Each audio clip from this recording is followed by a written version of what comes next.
सबसे पहले तो एक मुझे बड़ा आज बुरा लग रहा है, बहुत मैं शर्मिंदा हूँ कि आज स्वतंत्रता के इतने वर्षों के बाद हमारे देश का नौजवान ऐसे बटा हुआ है।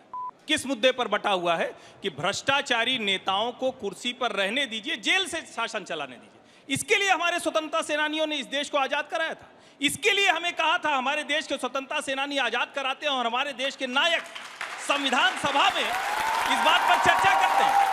संविधान सभा का मूल मुद्दा क्या था? हम जिस कॉन्स्टिट्यूशन की बार बार बात करते हैं और रंगों में बांट दिया है, नीला गमछा कहते हैं कि बाबा साहब अम्बेडकर का है, और जिस संविधान सभा में नायकों ने कहा we the people of India, हम भारत के लोग सबसे ऊपर है, ये बटा हुआ भारत हमें चाहिए। और उन भ्रष्टाचारियों के मुद्दे पर, वो राजनीतिक अपराधों के मुद्दे पर हमें शर्म आती है। मुझे शर्म आ रही है कि आज इस मुद्दे पर हमारे देश का बौद्धिक वर्ग, हमारे देश का नौजवान, हमारे देश की बेटियां वो बटी हुई हैं। और उससे भी ज्यादा शर्म आती है कि जो लोग जिनके लिए हमने ये अधिकार तय किया था कि वो हमारे जनप्रतिनिधि के तौर पर जाएंगे और हमारे लिए नियम कानून अच्छे अच्छे बनाएंगे, उन्होंने अपने लिए भी पूरे नियम कानून बना लिए। अपने तो छोड़ ही दीजिए, आज कमाल की बात यह है को कह रहे हैं कि सब कुछ मैनिपुलेट हो जाएगा, किसी को अंदर डाल दिया जाएगा। अरे फिर तो किसी को हत्या के अपराध में बंद करा दीजिए, फिर तो किसी को दुष्कर्म के अपराध में बंद करा दीजिए, और फिर बंद करा दीजिए अदालतों को, क्योंकि आपको संविधान, लोकतंत्र, न्यायालय, इस पर भरोसा नहीं।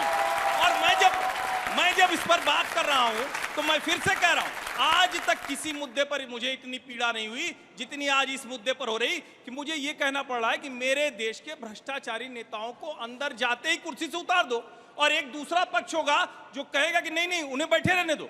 ये क्रिमिनल लॉ नहीं है, ये क्रिमिनल लॉ नहीं है। मैंने सुना, बहुत अच्छा, गरिमा जो यहां आई बहुत अच्छा बोला उन्होंने, लेकिन बस मैं एक ही बात करूंगा, अदालतों में अपराधी और देश के नेता, उसको तय करने का पैमाना अलग करिए। और फिर मैं कहूंगा गमछे एक होने चाहिए, अलग नहीं होने चाहिए। समय समाप्त हुआ।